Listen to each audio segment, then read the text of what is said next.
चंद्राय राधिकायै तदालय कृष्णाय कृष्णभक्ताय तद्भक्ताय नमो नमः। तप्त कांचन गौरांगी राधे वृंदावनेश्वरी वृषभानुसुते देवी प्रणमामि हरिप्रिय।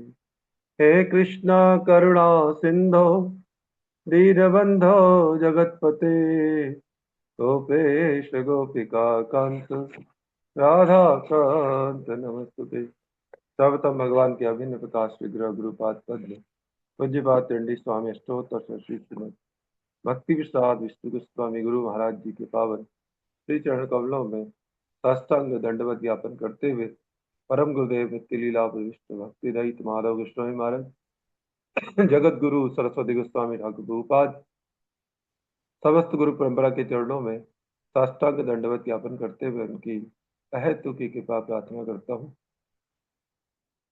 भगवान सपार्षद गौर हरि सपार्षद नित्यानंद प्रभु सपार्षद राधा गोविंद देव जू जय युक्त हो, राधा गोपीनाथ जय युक्त हो, राधा मदन मोहन जय युक्त हो, भगवान के सभी धाम सभी अवतार जय युक्त हो। हम लोग भागवत जी का श्रवण कर रहे हैं और भागवत जी में प्रथम दोबारे से जो भागवत प्रारंभ हुई है उनके साथ हम लोग प्रथम स्कंद में है। श्लोक नंबर मुझे लगता है आप लोग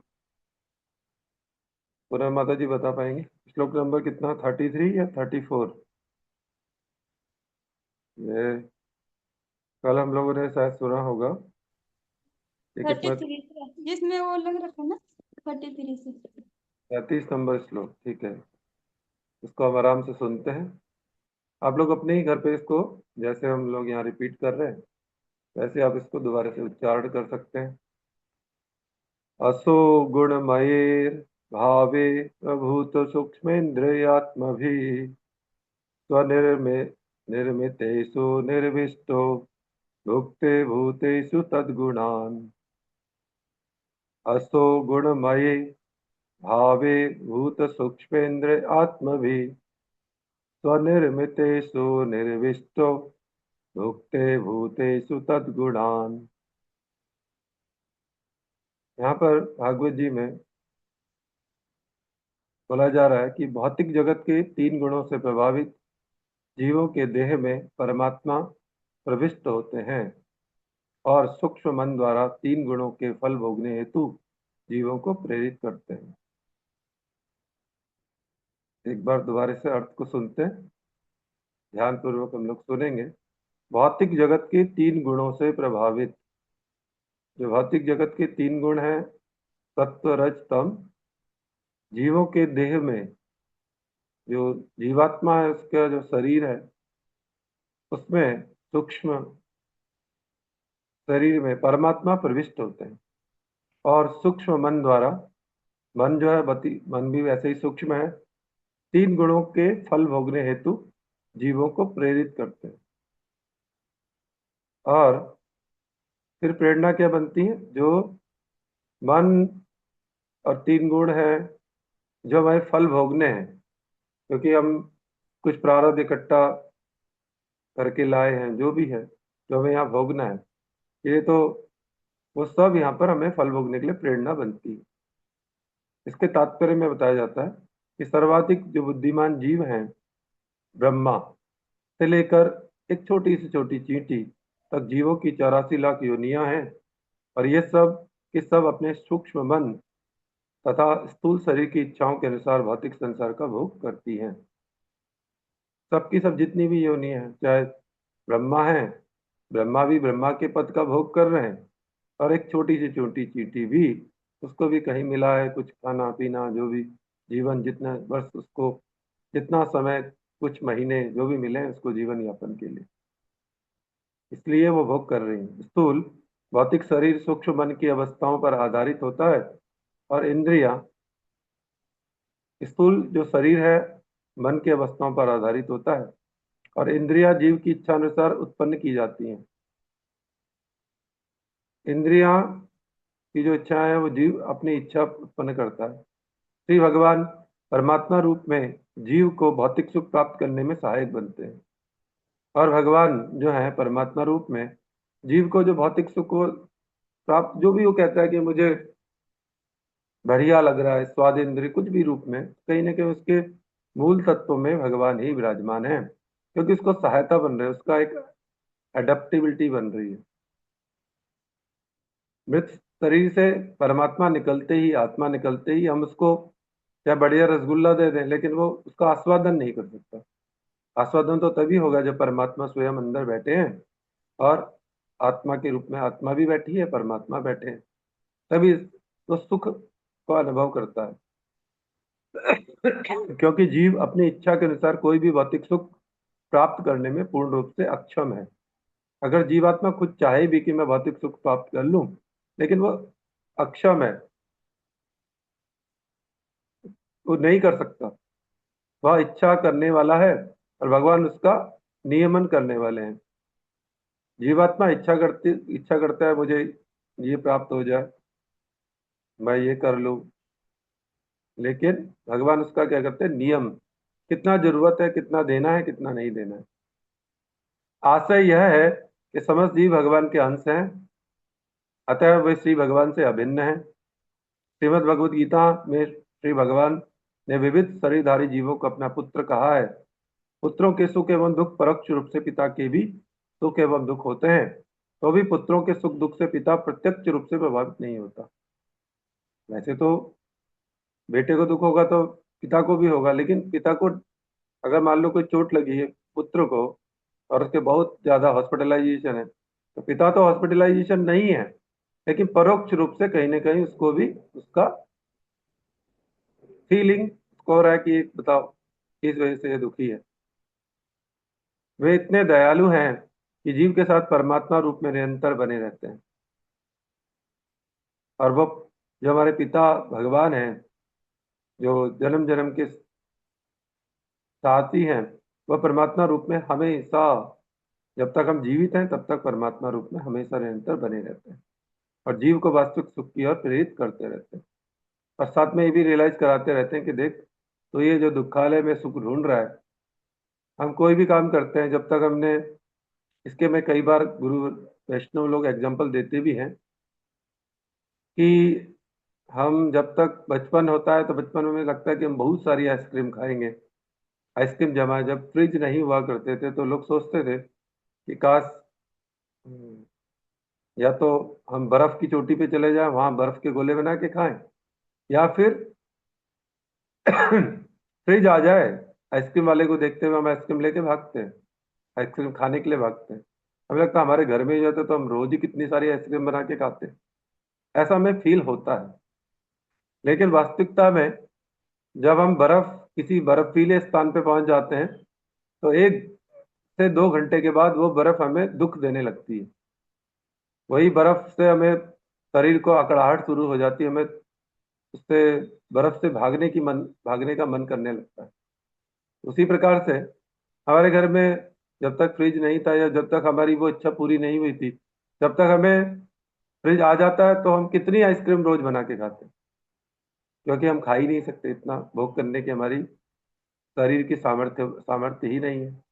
इसलिए फिर इनडायरेक्ट वे में भगवान परमात्मा बोलते हैं, देख, वो इच्छा कुछ समय तक बचपन में हमारी कुछ और इच्छा थी, बड़े हुए तो कुछ और इच्छा हुई, आगे होते जाएंगे इच्छाएं बदलती रहेगी, लेकिन वो कभी भी हमें परमानेंट सुख नहीं दे सकती। इसलिए परमात्मा हमें रियलाइज करवाते हैं कि वास्तविक सुख मेरे पास है, तुझे यहाँ आना है। ये हमें समझना है। अब भागवत जी का प्रथम स्कंद का ये 34 नंबर का श्लोक है, इसको हम लोग पढ़ते हैं। भाव भावयत्येष सत्त्वेन लोकान वे लोक भावना लीलावतार नुरता देवत्रियंगरादिषु। भावयत्येष सत्त्वेन लोकान वे लोक भावना लीलावतार नुरता देवत्ति त्रयंगरांगदिषु।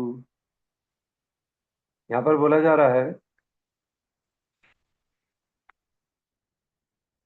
इस प्रकार श्री भगवान जो सारे ब्रह्मांडों के स्वामी हैं, देवताओं, मनुष्यों तथा निम्न पशुओं से आवासित सारे ग्रहों का पालन पोषण करने वाले हैं।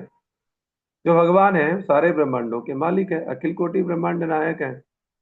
देवता, मनुष्य तथा निम्न पशुओं से जो ये सारा संसार भरा पड़ा है, उनके आवास मनुष्यों के, पशुओं के, देवताओं के, देवता स्वर्ग में, मनुष्य धरती लोक में, दुखालय में, यहाँ पशु भी हैं, उन सबके सारे ग्रहों का पालन पोषण करने वाले कौन है? अखिल कोटि ब्रह्मांड नायक भगवान गोविंद, भगवान कृष्ण। वे अवतरित होकर शुद्ध सत्व गुण में रहने वाले के उद्धार हेतु लीलाएं करते हैं। अब जो भक्त, जो जीवात्मा शुद्ध सत्व गुण में रहने वाली है, अब उनको उद्धार करके कैसे वापिस ये अपने धाम लाया जाए, यानी कि back to home, back to God. हम माया की वजह से, अपना स्वरूप भ्रम होने की वजह से हम कंफ्यूज हो गए। हम यहाँ पर आके इसको अपना परमानेंट घर मानने लगे हैं, जबकि ये हमारे परमानेंट घर नहीं है। ये तो शरीर के रहने का जगह है। इस मनुष्य और निम्न पशुओं की शरीर के रहने की जगह ये धरती लोक है। जीवात्मा के रहने की जगह थोड़ी ना है। जीवात्मा के रहने के लिए तो भगवान का जो वास्तविक आत्मा है, उसका तो घर भगवान का घर ही है। ये हमें भगवान ही कृपा करेंगे, तभी जाके हमें कृपा हो पाएगी। तो भगवान खुद अवतरित होकर हमारे उद्धार के लिए फिर लीलाएं करते हैं, जिससे हम रिलेट कर पाए। इसलिए भौतिक ब्रह्मांड बहुत सारे अनगिनत हैं। प्रत्येक ब्रह्मांड में असंख्य ग्रह हैं। विविध गुणों वाले विभिन्न कोटि के जीव निवास वहां करते हैं। भगवान इनमें से प्रत्येक लोक में तथा प्रत्येक जीव समूह में अवतरित होते हैं, उनके बीच अपनी दिव्य लीलाओं का प्रदर्शन करते हैं, जिससे उनमें श्री भगवान के धाम वापस जाने की रुचि उत्पन्न होती है। श्री भगवान अपनी मूल दिव्य अवस्था को परिवर्तित नहीं करते, अपितु देश काल तथा समाज के अनुसार वे भिन्न भिन्न प्रकार के रूपों में प्रकट होते हैं। भगवान जो वास्तविक स्वरूप है वही रहता है, दिव्य अवस्था में अपना परिवर्तन नहीं करते, अपितु जैसा देश है, काल है, समाज है, उसके अनुसार से अपने किस रूप की रिक्वायरमेंट है, किस, जैसे हिरण्यकश्यप को मारने के लिए भगवान को नरसिंह रूप की रिक्वायरमेंट है, तो ये पहले से है। लेकिन अब कौन से रूप को लेके यहाँ जा, कल की पहले से है। अभी ये कलयुग के जीव जो पापी दुष्ट हो जाएंगे, अधर्मी हो जाएंगे, पापाचारी, अनाचारी, दुराचारी, हर प्रकार के हो जाएंगे, तो उन सब जीवों को टैकल करने के लिए कौन से अवतार की जरूरत है, कौन सा स्वरूप चाहिए, वो भगवान। जैसे हम भी सोचते हैं कि भाई ये वाला काम करने के लिए किस व्यक्ति को भेजा जाए, है ना। अगर हमें रिपेयरिंग करानी है, दीवार की रिपेयरिंग करनी है, तो मिस्त्री चाहिए। अगर हमें ये काम कराना है तो ये चाहिए। अगर हमें लकड़ी का काम कराना है तो हमें कारपेंटर चाहिए। अगर हमें उसका काम कराना है तो अलग अलग रिक्वायरमेंट। इसी प्रकार से भगवान जानते हैं कि यहाँ पर किस रिक्वायरमेंट को पूरा करने के लिए मुझे कौन से अवतार के रूप में आना है। कभी वे स्वयं अवतरित होते हैं, कभी कभी ऐसा लगता है जैसे द्वापर युग में भगवान एते चांस कला पुंसा कृष्णस्तु भगवान स्वयं, जहाँ पर लगा मुझे स्वयं अवतरित होना चाहिए, वहां भगवान स्वयं अवतरित होते हैं। जब उस लेवल की स्थिति होती है तो भगवान स्वयं आते हैं। कभी किसी अन्य उपयुक्त जीव को अपना प्रतिनिधि बनाकर उसे शक्ति प्रदान कर देते हैं, और कभी कभी ऐसा भी करते हैं कि किसी जीव को शक्ति शक्ति प्रदान कर देते हैं और उससे वो अपना कार्य करवा लेते हैं। प्रत्येक दशा में उद्देश्य एक ही रहता है, भगवान चाहते हैं कि दुख उठाने वाले जीव उनके पास अर्थात भगवत धाम वापस आ जाएं, यहाँ फंसे न रहें। सारे जीव जिस सुख के लिए लालायित रहते हैं वह असंख्य ब्रह्मांडों और भौतिक ग्रहों के किसी भी कोने में कहीं भी प्राप्त नहीं है। इसलिए जीव जिस शाश्वत सुख की कामना करता है वह केवल भगवान के परम धाम में ही उपलब्ध है। किंतु विस्मरणशील जीव, यहाँ पर बोला गया हम जीव भूले, तो जीव है वो भूल गया अनादिकाल से, अपने अनादिकाल के उसका संसार में आने के कारण, माया में फंसने के कारण कृष्ण भूले से ही जीव अनादि बहिर्मुख, तार माया दे संसार आदि दुख। कृष्ण को भूलने के कारण जीव अनादिकाल से बहिर्मुख होकर यहाँ अटका हुआ है। इसलिए इस कारण से वो परेशान है, भटक रहा है, अनादिकाल से बहिर्मुख है। इसलिए भगवान क्या चाहते हैं कि जो जीव अनादिकाल से बहिर्मुख होकर अपने आप को भूले बैठा है, अपने स्वरूप को भी भूल गया है, वो सोच रहा है मैं कुत्ता हूं, मैं बिल्ली हूं, मैं मनुष्य हूं, मैं ये हूं, मैं वो, मैं देवता हूं, मैं राक्षस हूं, वो सब भूलने के कारण उसकी जो स्थिति बनी है उसको रियलाइजेशन करवाया जाए। चाहे भगवान स्वयं किसी अवतार के रूप में आकर अपने भक्तों को प्रेरणा देकर वैष्णवों को संचार कर कर, जो उनके स्निग्ध जन होते हैं, जैसे कि देखा जाता है कि अच्छे पुत्र को ही, जो पहले लोग होते, राजा जो होते थे, राजा के अगर चार लड़के हैं तो चारों के चारों को राजा बनाना ये जरूरी नहीं है। हो सकता है कि उसको लगे, राजा को ये फील हो कि नहीं, मेरा जो बीच का लड़का है ये सबसे ज्यादा बुद्धिमान है और राजपाट को अच्छे तरीके से चला सकता है, तो उसको प्रेरणा बने, उसको राजा बना दिया जाए। इसी प्रकार भगवान किस वैष्णव को किस कैसी कृपा करना चाहते हैं, अपने घर से लोगों को भेजते हैं, अतः हमारा कल्याण करवाते हैं। किसी भी प्रकार से भगवान इस कार्य को करा सकते हैं, लेकिन अगर हम फिर भी ना समझे तो फिर हमारा दुर्भाग्य है। इसलिए सारे जीव जिस सुख के लिए लालायित हैं वो कहीं भी मिलता नहीं है। अतः भगवान अपने परम धाम का संदेश प्रसारित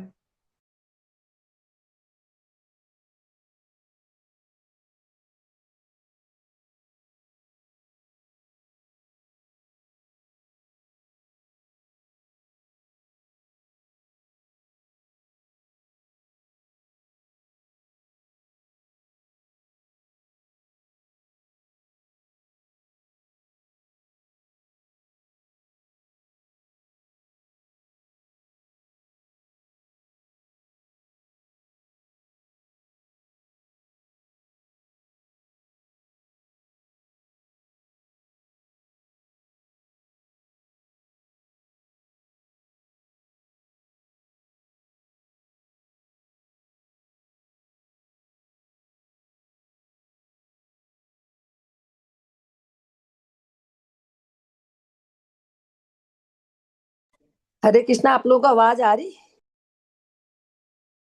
प्रभु जी आप म्यूट हो। हरे कृष्णा।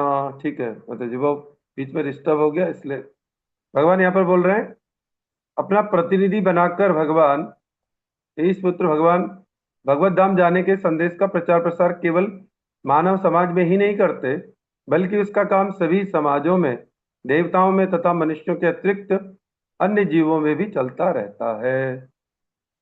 भगवान अपने कार्य को अलग अलग प्रकार से करवाते हैं, इसलिए भगवान के कार्य करने की जो शैली है वो बिल्कुल एक अलग प्रकार की है, क्योंकि जैसे हम लोगों का भी होता है उसी प्रकार से भगवान भी ये दिव्य लीलाओं को करते हैं।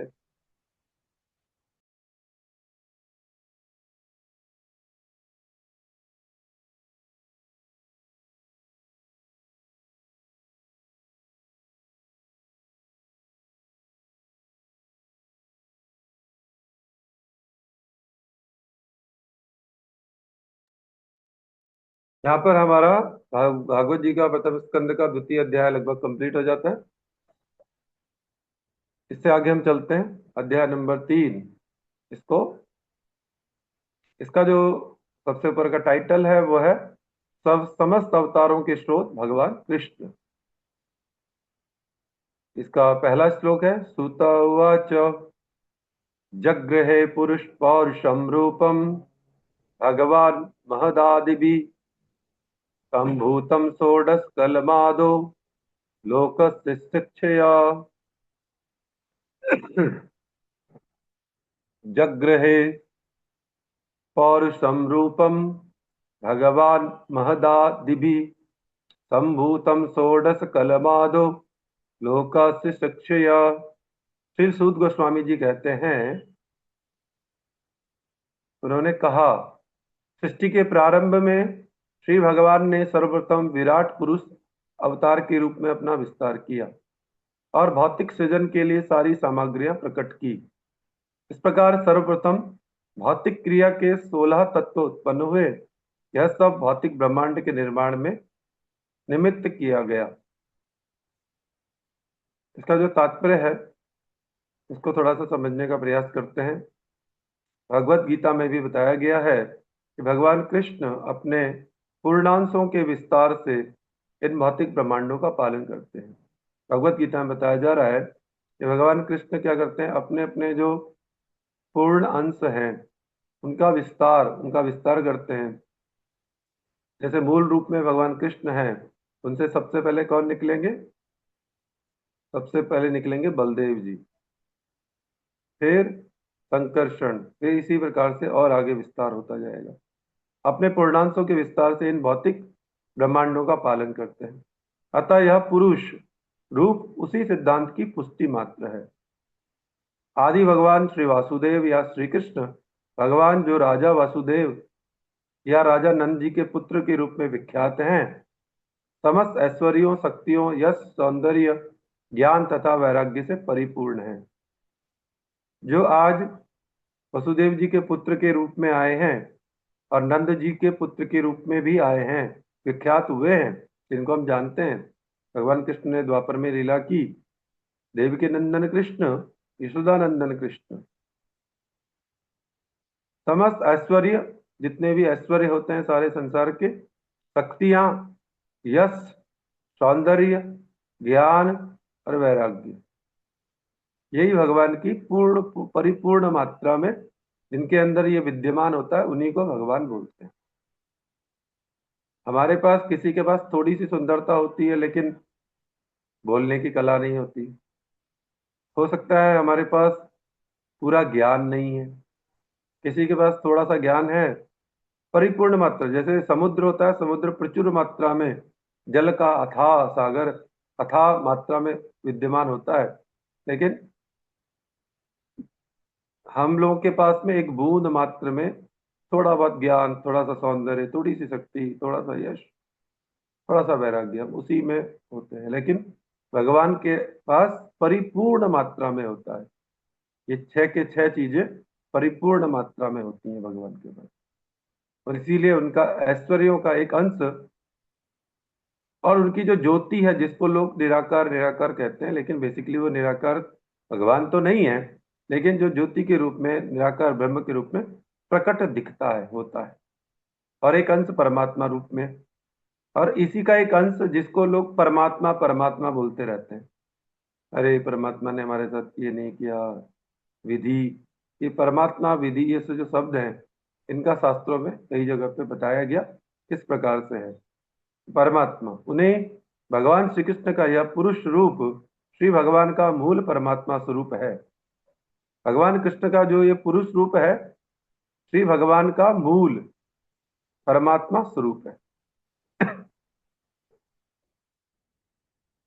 भौतिक सृष्टि में 3 पुरुष रूप होते हैं, और यह रूप जो है, अब जो भगवान की सृष्टि, भगवान सृष्टि करते हैं, उसमें क्या करते हैं, आगे पूरे ब्रह्मांडों को कंट्रोल करना है, ब्रह्मांडों को चलाना है।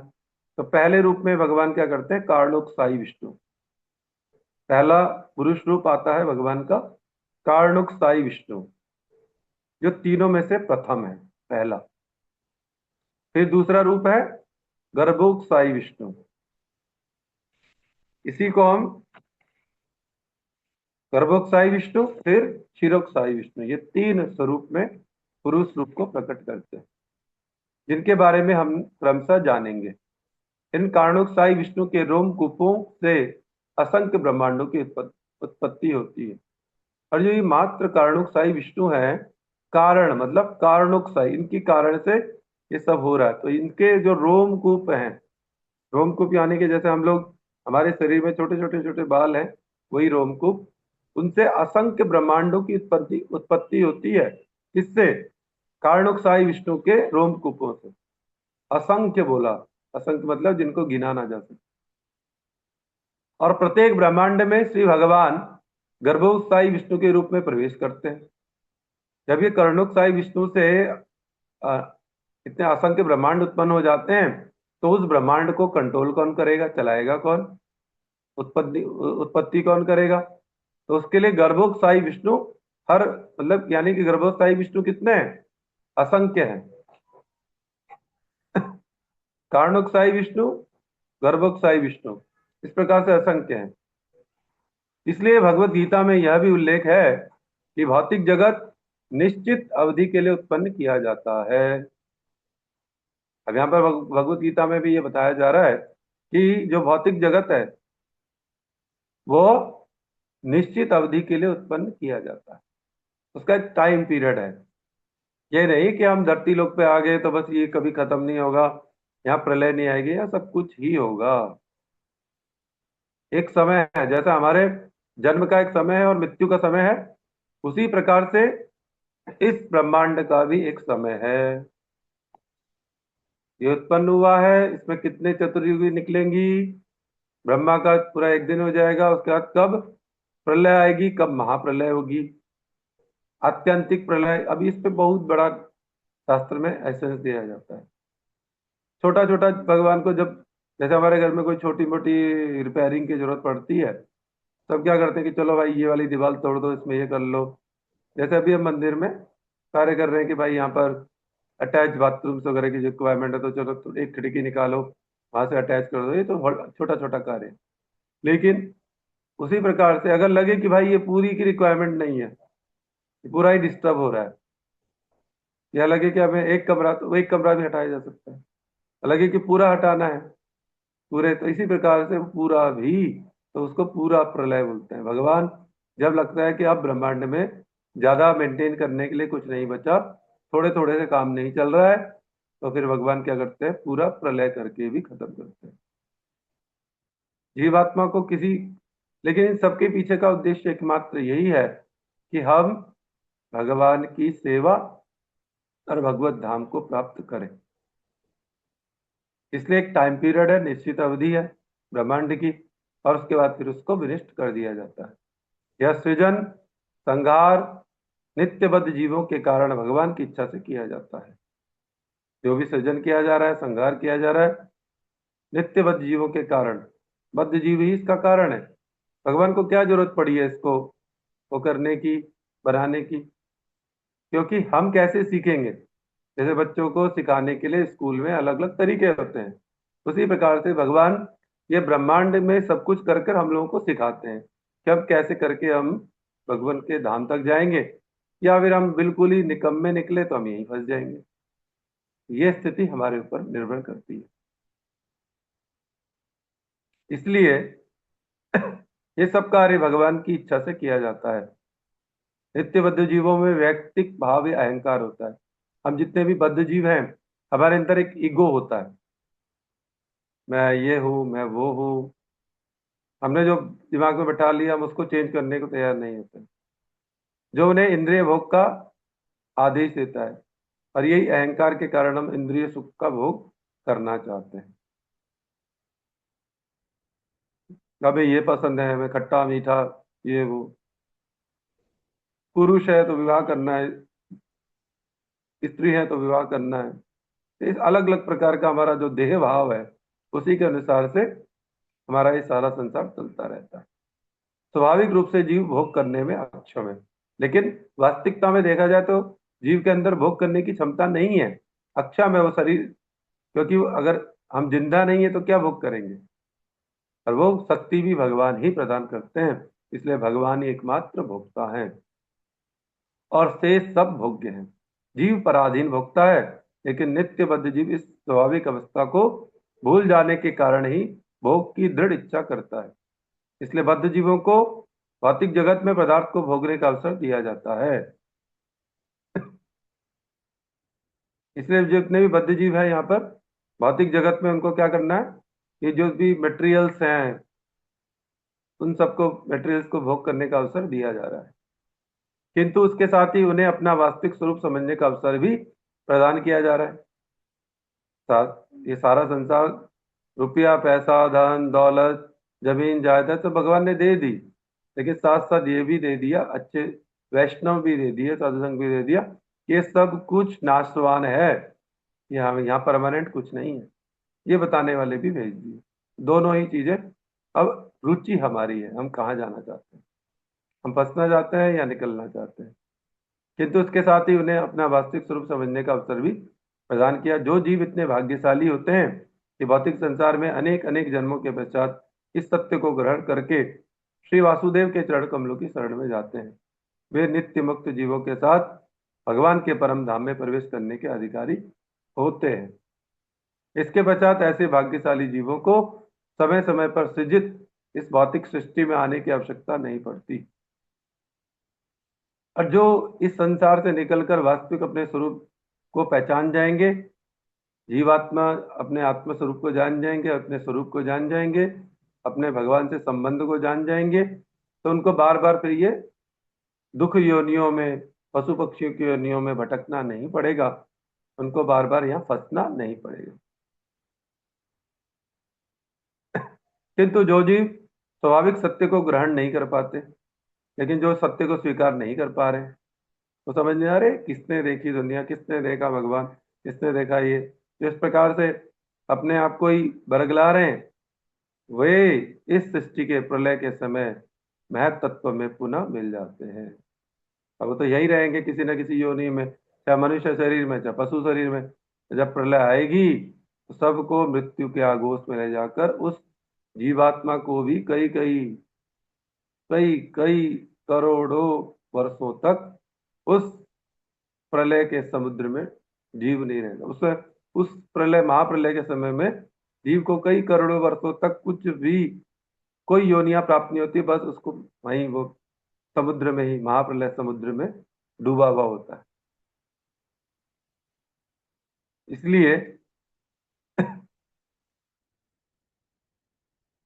ऐसे भाग्यशाली जीवों को जो समय समय पर सृजित इस भौतिक सृष्टि में आने की आवश्यकता नहीं पड़ती है, किंतु जो सत्य को ग्रहण नहीं कर रहे वो वापिस वहीं मिल जाएंगे।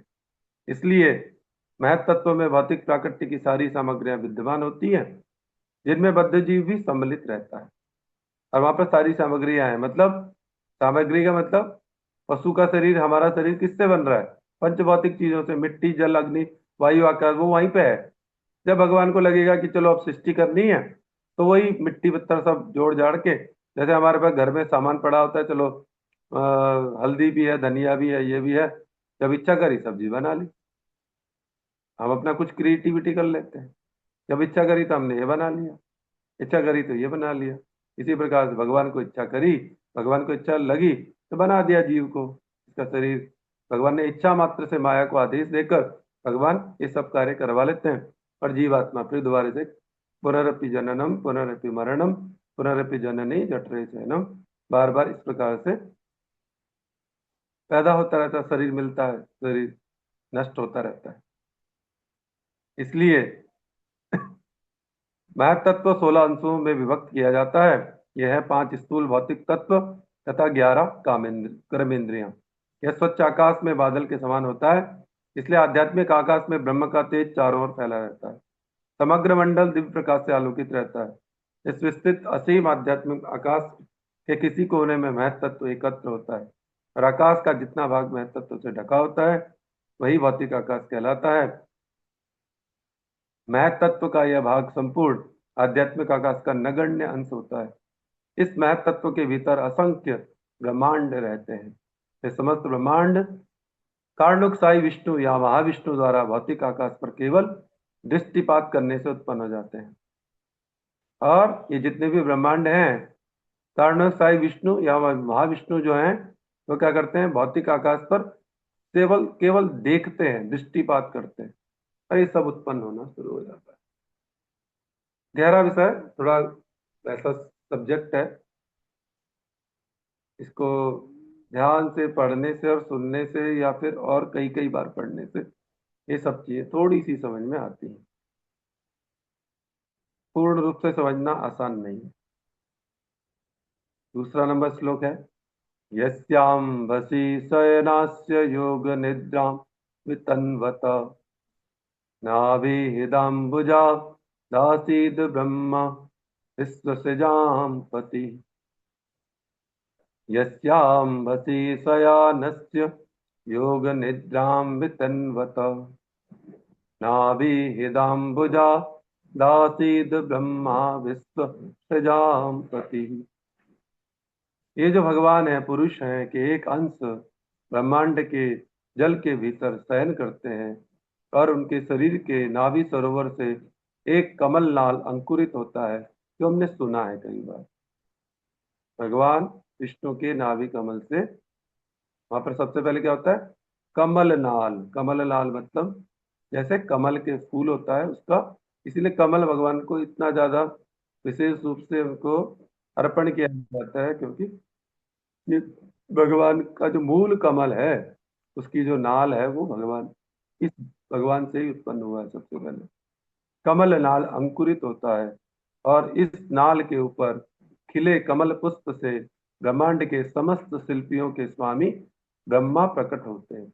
अब ये श्लोक स्पष्ट करता है, जो लोग कई बार कंफ्यूज करते रहते हैं कि भैया भगवान ब्रह्मा यहाँ से आए वहां से आए, या भगवान विष्णु जो है, कोई बोलता है जी इस पुराण में ये लिखा है उसमें लिखा, वो कंफ्यूजन है। लेकिन यहाँ भागवत जी फाइनल जजमेंट के रूप में हमें स्पष्ट बताती है कि भगवान नारायण, भगवान विष्णु हैं, उनके नाभि कमल से ब्रह्मा जी उत्पन्न हुए। प्रथम पुरुष कारणोत्साही विष्णु हैं, इसलिए प्रथम पुरुष में कारणोत्साही विष्णु जो हैं उनके रोमकूपों से असंख्य ब्रह्मांड उत्पन्न होते हैं और यह पुरुष इन प्रत्येक ब्रह्मांड में गर्भोत्साही विष्णु के रूप में प्रवेश कर जाते हैं। वे आधे ब्रह्मांड में लेटे हुए हैं और जो उनके शरीर के जल से भर जाता है,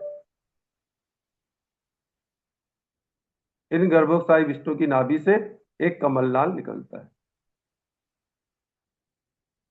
और जितना हिस्सा जल से भरा हुआ है वहां से क्या हो गया? नाभि से कमलनाल निकल रहा है, जो ब्रह्मा का जन्म स्थल है। ब्रह्मा समस्त जीवों के पिता हैं और ब्रह्मांड के परिपूर्ण अभिकल्पना तथा संचालन में लगे समस्त देवता रूप शिल्पियों के स्वामी हैं। देवता सब पहले तो सबसे पहले ब्रह्मा जी आए हैं। इस कमलनाल के भीतर ग्रह मंडल के 14 लोक हैं। और ये जिस कमल की जो डंडी है, नाल, कमल का जो नाल है, उसमें ग्रह मंडल के 14 लोक हैं। 14 लोक इसके अंदर हैं, जिनमें से पृथ्वी ग्रह तथा वैसे ही अन्य ग्रह मध्य में स्थित हैं। और बीचों बीच क्या है? पृथ्वी है।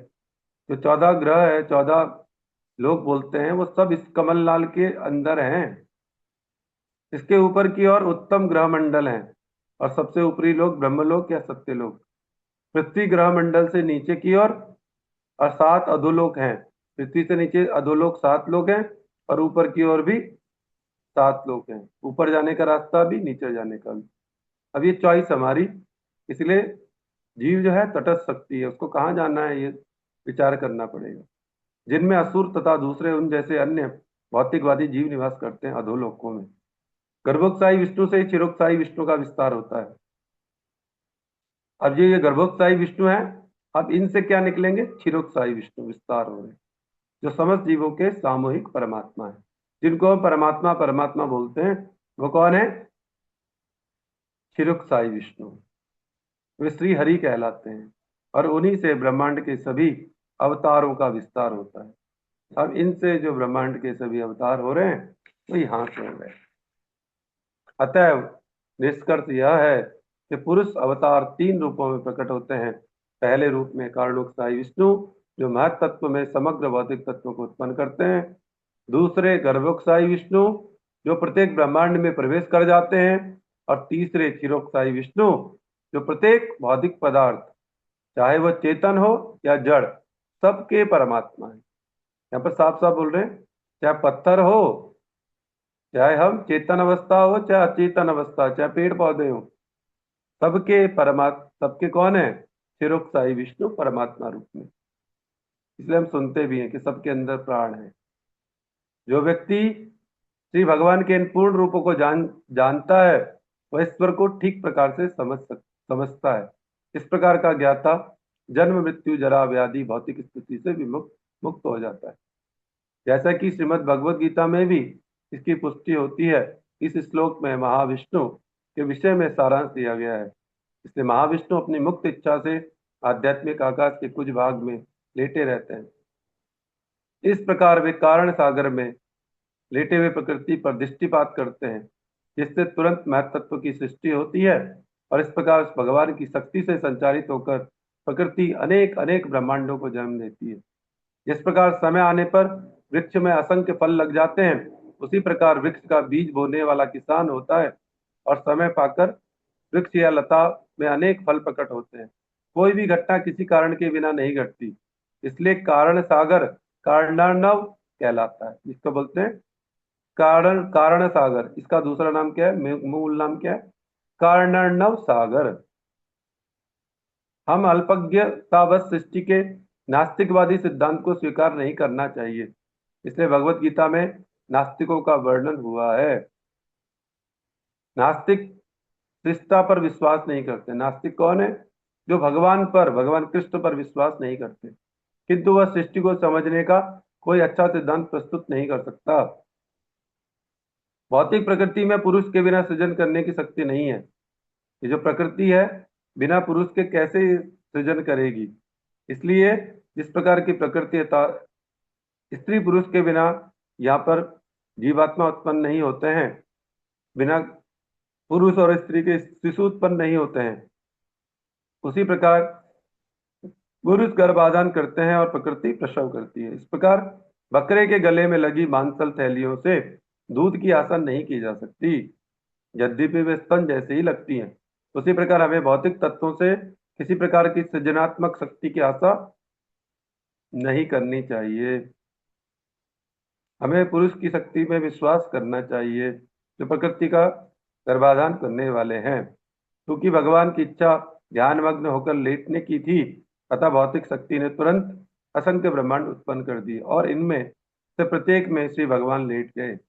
इस प्रकार भगवान की इच्छा से तुरंत ही समस्त ग्रह तथा विभिन्न सामग्रियां उत्पन्न हो गई। श्री भगवान की अनंत शक्तियां हैं, अतः वे इच्छानुसार अपनी योजना पूरी करते हुए कार्य कर सकते हैं। यद्यपि वे स्वयं कुछ नहीं करते, कोई न तो उनके तुल्य है न उनसे बढ़कर है, यही वेदों का निर्णय है।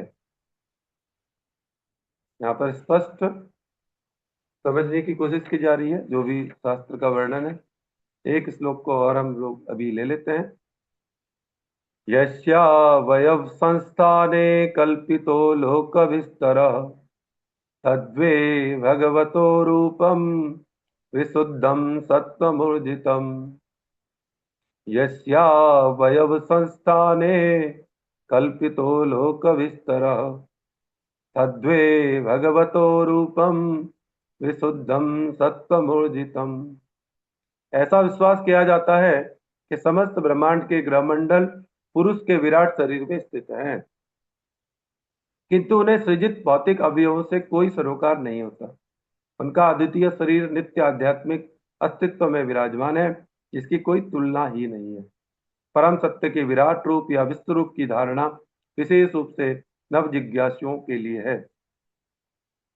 जो भगवान के दिव्य रूप के विषय में सोच सकने में अक्षम होते हैं, उनके लिए रूप का अर्थ इस भौतिक जगत से संबंधित कोई वस्तु है। अतः प्रारंभ में श्री भगवान की शक्ति के विस्तार पर ध्यान एकाग्र करने हेतु परम की विरोधी कल्पना आवश्यक होती है। जैसा कि पूर्वार्ध में कहा जा चुका है कि भगवान महत तत्व के रूप में अपनी शक्ति का विस्तार करते हैं, जिसमें सभी भौतिक अवयव सम्मिलित हैं। एक प्रकार से भगवान की शक्ति का विस्तार तथा स्वयं श्री भगवान एक है, किंतु साथ ही साथ महतत्व श्री भगवान से भिन्न भी है। फलस्वरूप श्री भगवान की शक्ति तथा भगवान एक ही साथ भिन्न तथा अभिन्न है। इस प्रकार विराट रूप की अवधारणा विशेष रूप से निर्विशेषवादियों के लिए श्री भगवान के नित्य रूप से अभिन्न है। श्री भगवान का यह नित्य रूप महतत्व की सृष्टि के पूर्व से विद्यमान रहता है, और यहाँ पर इस बात पर बल दिया गया है कि भगवान का नित्य रूप प्रकृति के गुणों से परम आध्यात्मिक या दिव्य है। यही दिव्य रूप श्री भगवान की अंतरंगी शक्ति द्वारा प्रकट होता है और अनेकों अवतारों के रूप में उनका स्वरूप वैसे ही दिव्य गुण वाला बना रहता है। उसमें महत तत्वों का किंचित स्पर्श तक नहीं होता। यहाँ पर हमने 3 श्लोक भागवतम जी के पूरे कर लिए। कुछ समझ आया होगा, कुछ नहीं भी आया होगा, ऐसा भी है।